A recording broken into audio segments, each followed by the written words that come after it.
Halo Gan, pada video kali ini saya mau review satu smartphone yang dirilisnya udah cukup lama, tapi buat sekarang masih ramai aja peminatnya di pasaran. Ya, ini dia HP-nya Gan, Redmi Note 9 biasa. Bukan yang versi Pro-nya ya Gan. HP ini dirilisnya pada bulan Mei tahun 2020 yang lalu. HP ini saat awal dirilis tuh lumayan banyak peminatnya, dan bahkan sampai sekarang pun masih lumayan banyak peminatnya Gan. Memang apa sih yang bikin HP ini banyak peminatnya? Dan emangnya buat tahun sekarang apakah HP ini masih worth it buat dibeli? Sebelum jawab pertanyaan itu, mari kita coba ulas dulu HP-nya buat tahun sekarang. BTW, untuk unit yang ada di video ini udah dipakai selama 1 tahunan lebih ya Gan. Awal beli HP ini tuh pada bulan November 2020 yang lalu. Jadi terhitung sampai sekarang pemakaiannya udah 1 tahun lebih ya Gan. Jadinya saya cukup bisa menyimpulkan keluh kesah soal HP ini. Pertama, soal desain dari Redmi Note 9. Menurut saya pribadi bagus ya desainnya. Kalau dilihat sih udah lumayan cakep lah ya. Buat tahun sekarang juga belum jadul-jadul amat ya desainnya. Layarnya juga udah kekinian. Layarnya udah pakai rasio 19,5:9 dengan tipe notch seperti ini. Resolusinya sendiri cukup bagus buat kelas entry level tahun sekarang, yakni di 1080x2340 pixel dengan panel IPS LCD 490 nits. Dipakai nonton video maupun streaming menurut saya nyaman dan masih enak ya, nggak ada masalah sama sekali. Dipakai di outdoor yang terik pun layarnya ini lumayan lah, minim silau dari cahaya. Namun walau desainnya ini kelihatan bagus, beda lagi kalau kita pegang langsung HP-nya. Entah kenapa yang saya rasain itu pas pegang HP-nya langsung kerasa banget DNA HP 1 jutaannya Gan. Bahan material yang dipakai di backdoor dan frame Redmi Note 9 ini menggunakan plastik, dan mungkin itu penyebabnya ya Gan yang bikin feel HP ini tuh kerasa banget murahnya. Tapi buat handlingnya udah lumayan nyaman di tangan dan enggak fingerprint magnet. Nice. Nah, buat spesifikasi dari Redmi Note 9 buat sekarang di atas kertas seharusnya masih cukup bertenaga ya buat sekarang. SoC yang dipakainya yaitu MediaTek Helio G85 sendiri. Memang di atas kertas bukan SoC yang bisa dibilang jelek juga ya Gan. Namun buat performanya sendiri yang saya rasain dari awal beli HP ini sampai sekarang tuh kerasa banget perbedaan performanya. Jujur yang saya rasain itu performanya menurun. Menurunnya itu signifikan ya Gan. Contohnya buat main game. Performanya buat main game buat sekarang jadi kurang gahar. Settingan grafik game yang playable buat Redmi Note 9 sekarang ada di antara settingan low dan medium ya. Buat main ML lancar, cuman grafiknya harus diturunin sedikit. Dan buat FPS-nya ini di settingan medium menurut saya agak kasar dan nggak sampai di 60 fps. Tapi gameplaynya masih nyaman lah, nggak ada nemuin frame skip walau saat lagi war sekalipun. Game lain kayak Free Fire gameplaynya masih enak di settingan medium ke bawah.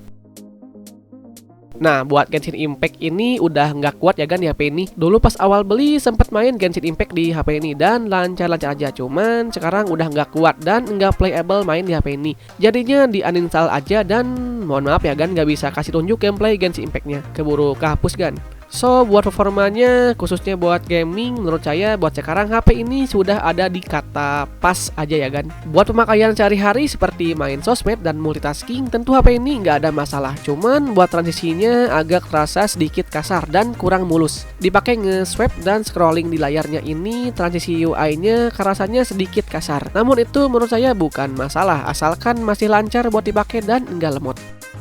Nah, buat daya tahan baterainya yang berkapasitas 5020 mAh ini awet banget Gan. Biasanya itu pemakaian sehari-hari cuman butuh 1-2 kali cas. Asal nggak dipakai pemakaian yang ekstrim aja ya Gan, kayak ngegame berjam-jam nonstop. Aman lah ya, jadi bisa jauh sama powerbank. Buat kualitas speaker dari Redmi Note 9 ini menurut saya kualitasnya biasa aja sih. Speakernya masih biasa ya, belum stereo.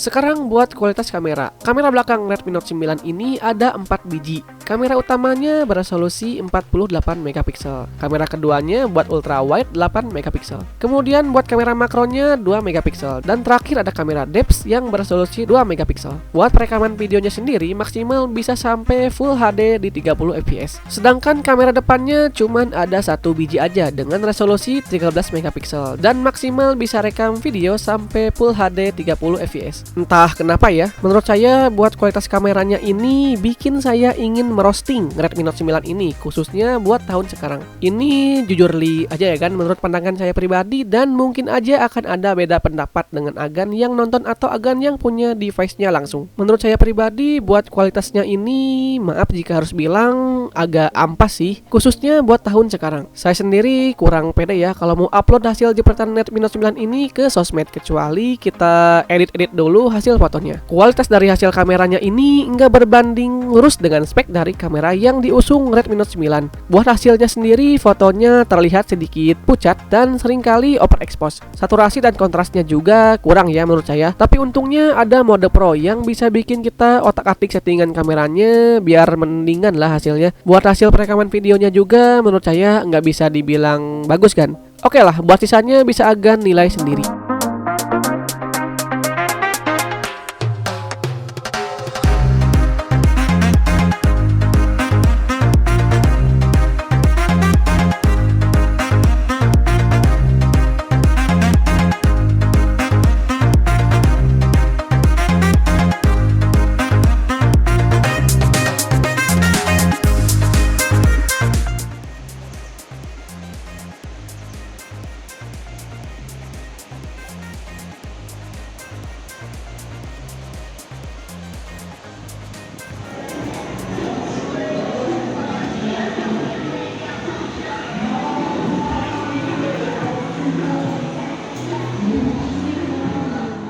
Buat hasil dari kamera depannya juga lagi-lagi harus saya bilang kurang bagus.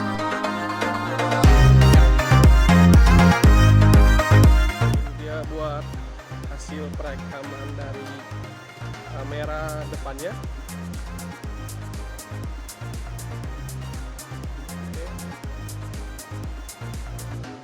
Entah kenapa mungkin kualitas kameranya yang kurang ini mungkin aja karena faktor UI-nya yang belum update. Itu bisa aja ya kan, dan saya harap di next update bisa benerin hasil kameranya ini jadi lebih baik. Buat sekarang mungkin solusinya kameranya bisa dipasangin Gcam ya kan. Oke, jadi apakah Redmi Note 9 ini masih worth it buat dibeli di tahun 2022 ini? Jujur li kan, saya agak sedikit berat kalau harus ngomong HP ini masih worth it buat sekarang. Kalau lihat harganya sekarang, harga dari Redmi Note 9 yang paling murah di pasaran yang bisa saya temuin ada di harga 1,8 jutaan. Namun di harga segitu sebenarnya masih ada HP lain yang sedikit lebih baik. Seperti ada Poco M3. Di harga yang sama, tentu kalau saya sih mending pilih Poco M3 ya kan. Tapi Poco M3 itu stoknya yang jarang ada alias susah banget buat dapetinnya. Tapi kalau mau yang lebih baik tambah 200-300 ribuan, ada Redmi 10 yang jelas buat performanya jauh lebih baik buat tahun sekarang. Tapi balik lagi soal worth it atau enggaknya Redmi Note 9 ini tergantung dari penilaian Agan sendiri ya. Sekali lagi kalau Agan tanya pendapat saya, kalau saya sih mending beli HP yang lain aja Agan buat sekarang, yang performanya bisa lebih baik dari Redmi Note 9 ini. Oke, mungkin cukup sekian dari saya. Kalau Agan punya pendapat lain soal apa ini, boleh kasih pendapatnya di kolom komentar bawah. Mohon maaf bila ada salah kata atau informasi pada video ini. Sampai jumpa di lain waktu dan hatur nuhun.